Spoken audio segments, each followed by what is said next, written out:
Alright, y'all, so I know I've been reacting to a lot of Anna Solve's content as of lately because I just love her videos because it gives me an opportunity to learn about these cases and why I love doing them. Because I love to understand certain situations in life. But I think when it comes to mothers like this doesn't surprise me at all because I've seen too many bad moms get slaps on the wrist because they're females, right? They got titties and they got the coochies and the power, right? Because they gave birth to children, right? I think the thing that really pisses me off about society nowadays is because they allow these type of bad mothers to get away with crimes. And they look at the baby fathers as a joke because they won't give them custodies because they don't have that type of fight within them.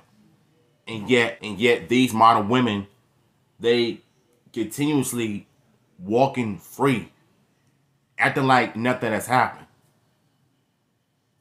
But it's unfortunate that in this video, I hope to God she gets life in jail. I hope she doesn't get less years in prison because I'm sick of seeing that. So, once again, shout out to Anna Solve. Link to the video down below. Let's get to it. Get down now! Get down now! Oh, shit. You got a knife in the back. Knife in the back. Let me put this back on. Turn over now! Over the turn over! And I killed Lacey. How did I do that? She was such a good girl. This is Jessica McCarty, a mom of 3 who in 2015 hurt her own kids after having a fight with her boyfriend, Christopher Swiss. Sadly, one of the kids, 7-year-old Lacey, died from the ordeal. As the police investigate this dreadful murder, the family's deep secrets are revealed and a motive of jealousy and betrayal is brought to light. This is the story of the 7-year-old who was smashed to death by her mother. Wow. Smashed? I don't know what happened. I really don't. I can't believe I could do that. When I see evil people like this crying and acting like it's an accident, when I see evil mothers like this, it really pisses me off because she knows damn well that she knew exactly what she was doing. You killed your own child. Because what? Like, if you're not going to give me a straight answer, then I'm going to put you in life in jail. Because what you just did, you murdered your own child. When killers act guilty like this, that's how you know they finna go to hell in jail. And I know I'm not alive. I know I'm not. Jessica McCarty was a 33-year-old mom who lived in Palm Bay, Florida, with her boyfriend, Christopher Swiss, her 2 children from a previous relationship, Lacey McCarty, 7, and Philip McCarty, 5, and her 5-month-old baby with Christopher, also named Christopher. Jessica and Christopher had begun dating 2 years prior. Jessica was a stay-at-home mom, while Chris was a quality assurance manager. On that fateful day of March 19th, 2015, it was business as usual for the McCarty family. Jessica made sure everyone was ready for their day, first thing in the morning. First, she drove Lacey and Philip to Discovery Elementary School, and then she drove Christopher to his workplace. Jessica would later spend some time that day with her mother, Patricia Knoll, who had come over to spend time with baby Christopher. A couple of hours later, Jessica's mother, Patricia, would say goodbye and head home. Jessica would continue with her daily chores, but there was one thing scheduled on her to-do list that would bring unspeakable horror to her family. It all started when Jessica made a phone call to Christopher. Chris had gone to dinner with his mom Cheryl and brother Matthew, but no sooner had they started enjoying their food did a very disturbing phone call turn a delicious pizza sour in Chris's mouth. When Chris picked up Jessica's call, the first thing he heard was, "The kids are dead." Chris told Jessica she was lying and hung up, but he would receive a photo a few seconds later that would send chills down his spine. The photo showed their kitchen floor stained with blood and Chris knew right away that something dark and evil had taken place. He immediately abandoned his food and headed home with his mom and brother. On his way, he made one phone call. 911, what's the location of your emergency? My location is... Okay, what's going on?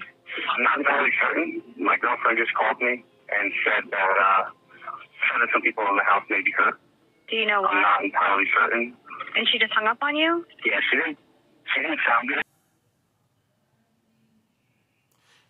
Man, I don't even know what to say to this part, bro. Other than, I think she's doing this out of spite because she just wants to murder people. And she had this man run away from his food just to rush home to see his kids. Come to find out that they've been murdered. That would give me the runs. Because you have no idea the type of wrath I have. The type of rage I would have if I found out my own child died because of some crazy psychopath wants to kill them. For what? I'm back. Because I got a photo as well. Chris then proceeds to tell the 911 dispatcher about the chilling photo he received. What was the photo? It's kind of looks like on the kitchen floor. Not a lot of it. Are your children now? Yep. That's normal. Yes, I have 2 small children and an infant. Chris gets home, rushes inside, and finds a scene right out of a Hollywood horror movie. He finds Jessica right by the door, holding a butcher's knife. He quickly disarms her and heads through the house, searching for the kids. He finds the kids tragically holding on for dear life and desperately tries to help them. Oh no. He dials 911 again, informing them of the horror scene in his house.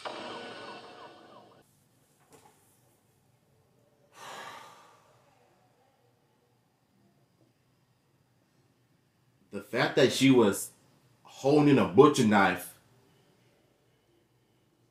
it says a lot I need to know about murderers like her. And honestly, I feel really bad for Chris. Because this man thought he met the one.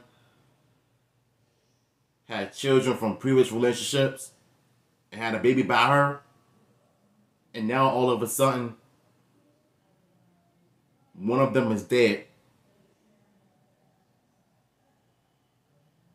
Oh, man. Jessica outside, brandishing a knife. They quickly disarm her using a beanbag shotgun and confiscate her weapon. The officers move into the house and encounter a horrifying scene. The living room is covered in blood, Marley and Me playing eerily on the TV. The kitchen is also shocking with stains everywhere. The bathroom looked like it had been met with violence and shattered glass everywhere and a bathtub filled with water. Christopher's room was even more shocking with a trail of blood leading to the crib. But what the police are about to find outside will chill them to their bones. On the dashboard of Jessica's car, the police find a note that describes Jessica's intention to commit the heinous crimes in scary detail. Jessica and the children were rushed to the hospital. Lacey and her mother were taken to Holmes Regional Medical Center, where heartbreakingly 7-year-old Lacey succumbed to her injuries. Philip and Christopher were initially taken to the Palm Bay Community Hospital, but later transferred to Florida Hospital for Children. But sadly, Philip didn't make it to the hospital. He went into cardiac arrest and died en route. The autopsy done on Lacey revealed that she had struggled for her life as her own mother and drowned her. Philip's autopsy revealed that he had died by ligature strangulation. Baby Christopher was still alive, fighting for his life. The question on everyone's mind was, how could a mother commit such chilling crimes against her own children? But the police would soon find out just how deeply deranged Jessica's mind truly was. As she looks Yo, this broad looks hella crazy, dude. She wanted to do this for a very long time by taking out the 7-year-old, and then her brother passed away. And now I'm more worried about the baby because the baby is fighting for his life. All because of some psychopath wanting to do the unthinkable. Did she experience childhood trauma when she was a child that led her to do something like this? Or did she just wanted to take the 7-year-old out and the boy out just because? Yo, this is sickening, bro. The picture of the happy marriage that they presented to the world. In her interrogation with the police, you ain't having no honeymoon after that. She and Chris had gotten into a fight a day before the her. So did you guys have an argument before going to bed? It wasn't really an argument. It was a discussion, and I just wanted to know why. Why we've been together for so long, and day after day you tell me you love me and how I'm your world, and you love what we have, but you don't see us having a future. The detective tries to find out if this was a recurring argument the couple has. Jessica says yes, and it was obvious Jessica desperately did not want her relationship to fail. But Chris wasn't so keen on that. As the interrogation continues, Jessica opens up about the argument they had the afternoon of Friday, March 19th, 2015 on the phone, just before the brutal murders. He's saying he wants to go out? Yeah. Okay. And then he said, well, you know what? You can leave the baby. I'll come home. You can leave the baby. But the kids can't stay here. You mean the two older ones that's not his? Mm-hmm. How did that make you feel? Oh, well. Chris had informed Jessica that he wanted to play baseball with his friends. But Jessica was not pleased. She had hoped to get a break from the kids that night and needed Chris to watch them. They had an argument that continued over text way after the phone call was over. Jessica ended up canceling her plans. The next time Chris heard from Jessica was her shocking phone call. And let me just make it very clear what happened today and how I did what I did to her. I didn't do it because of anything he said. The police started to piece together what actually... You killed a 7-year-old child because of everything he said? Oh, God. Bro, these women are insane. They are freaking ruthless, yo. She wanted to kill the daughter because of what he said.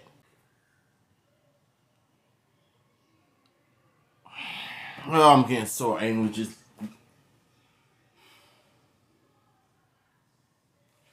you want to know the biggest thing I hate about killers is when they kill innocent children that have nothing to do with it.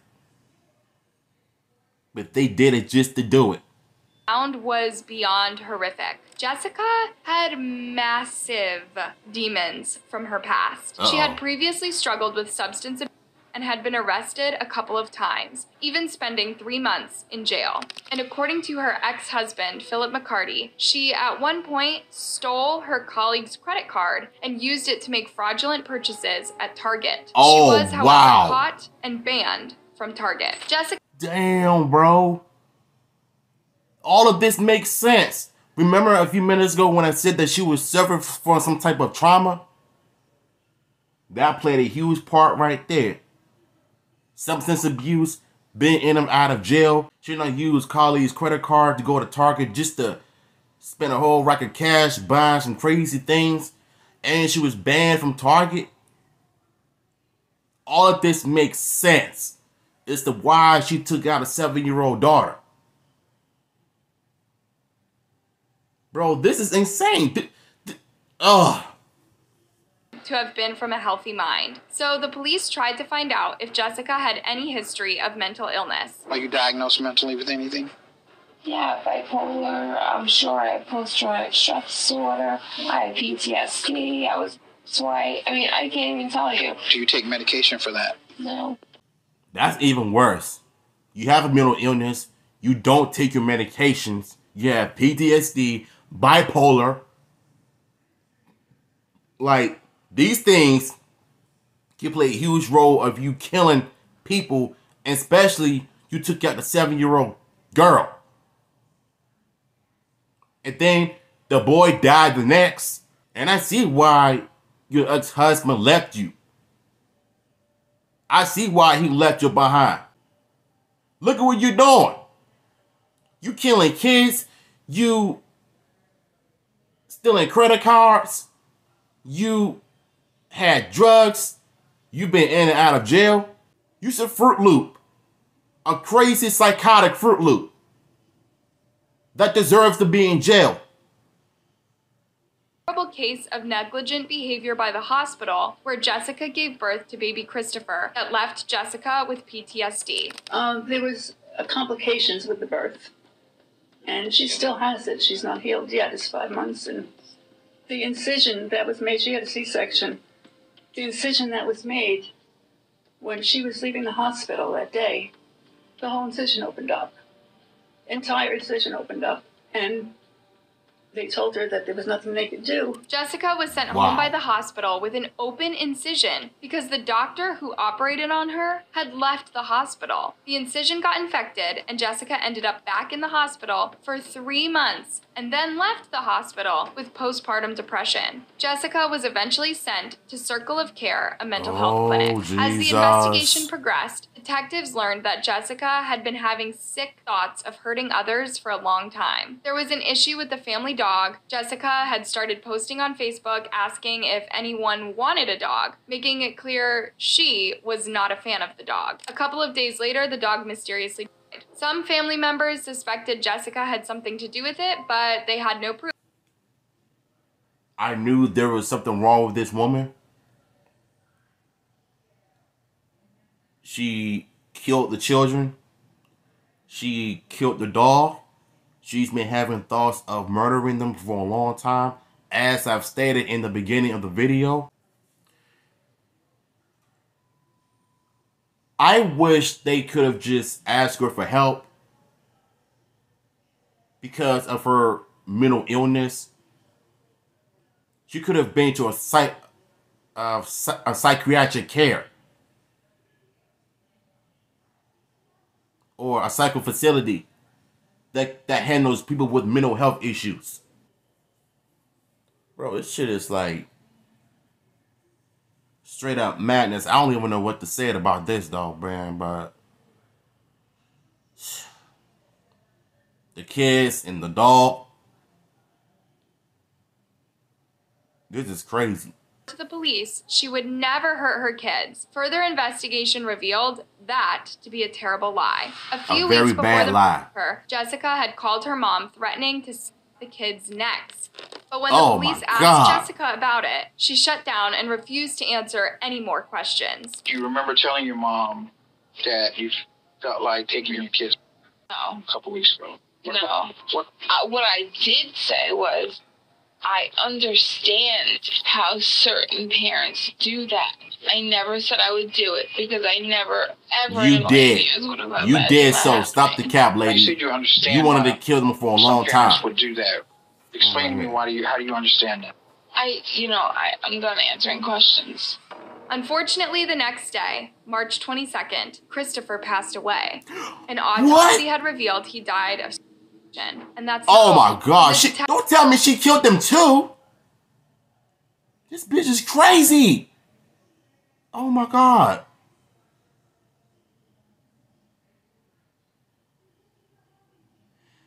Yo, man.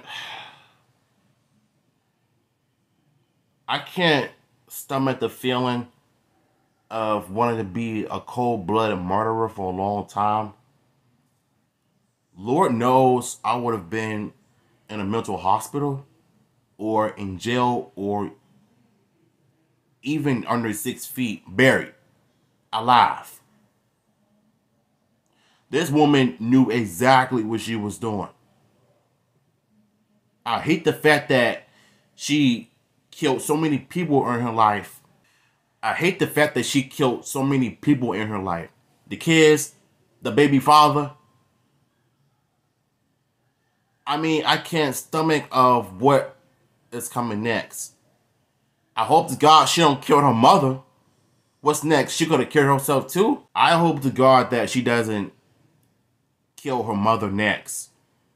And herself, because all of this is starting to sound like the Chris Benoit story. That's exactly what the story is reminding me of, this whole Chris Benoit story. Murder his family and then himself. Because I have a gut feeling that she's going to end up doing the exact same thing. McCarty, they discovered more twisted secrets. And her going, no, I'm having these weird thoughts. These thoughts that shouldn't be in my mind. I was like, what do you mean weird thoughts? Because I thought about kids and... Philip also revealed that Jessica would make dark comments about Philip's new baby. What the hell? What did she say about somebody being dead? Yeah, my baby. By the time the detectives were done speaking to Philip, they had uncovered a dark and twisted Jessica, and they were beginning to question everything Jessica had told them. But the one thing Jessica was not telling them was why she brutally ended her kids' lives. As the police tried to figure out Jessica's motive, she kept insisting she could not remember what happened that day. But she made a chilling revelation. Do you think if Christopher never told you, made that comment about your kids, about the 2 older kids, that he didn't want them at the house, do you think this never would have happened? Absolutely, because then I wouldn't have been home. The detective spoke to Jessica's mom, who had been with Jessica just hours before she committed the unspeakable act. Patricia revealed that she had gone to pick the kids up from school on Friday, March 19th, 2015. But when she arrived with the kids, she noticed something was off. Tell me what happened when you arrived. Well, the door was locked, and she came and unlocked it. And then she went back. She was sitting in the recliner, and she was writing in a notebook. When Patricia asked Jessica if she could read what she was writing in the notebook, Jessica said no. But little did Patricia know, Jessica was writing a detailed report of and depressed. And when Patricia offered to take the kids to give her some space to finish her chores, Jessica insisted the kids keep her company. Patricia left, and the next time she heard from Jessica, she told her she had killed the kids. Mom, I've just phoned to tell you I'm very sorry. I'm very sorry for her. She said because of what I did. I was a sushi devil. She said, no, she's sorry that she Jessica's got caught. Mom, Patricia, she was adamant pretty much did it on Jessica purpose. was a good mom. So, what would make a good mom commit such a horrific crime against her own flesh and blood? Detectives would find out that jealousy had something to do with it. Jessica's boyfriend, Chris, had always been a friendly person, but Jessica thought that he was a little too friendly with one of his colleagues. She picked him. A couple of months before the incident, Jessica had supposedly found flirtatious messages on Chris's phone from said colleague. And although the colleague denied anything was happening between her and Chris, Jessica did not take it lightly. She began to harass the colleague via text messages until she changed her number. But Jessica didn't stop there. She also tried to report Chris and the colleague to their supervisor. The two had allegedly called the supervisor an inappropriate name in their texts. But when that didn't get Jessica what she wanted, she tried a different approach. Jessica texted the supervisor telling her she would love to work for them. That I couldn't figure out at the time, but I hope that, I don't know if there's that technology that those phone calls that I received are recordable. I hope they are. It was not her. If you listen to her voice in real life and the voice that she had on that phone, it was not her. Jessica McCarty pleaded guilty to murdering her children and was sentenced. That's what I'm talking about right there. Send these idiots to life in jail. She deserved everything that's coming to her. My heart goes out to the kids. To Christopher, her ex, everybody that was in her life did not know that she was having these type of thoughts of doing the unthinkable to the kids and to Christopher. Ugh, my heart can't take it, y'all. Like, I need a break from reacting to these videos, man, because I feel like I'm beginning to get into these contents. The more I watch them, the more I learn. I didn't think that it was going to get this bad. If you thought this was bad, watch yesterday's video that I reacted to. It's way worse than this. That's it. Link to the video down below. I'm going to holler at you in my next one.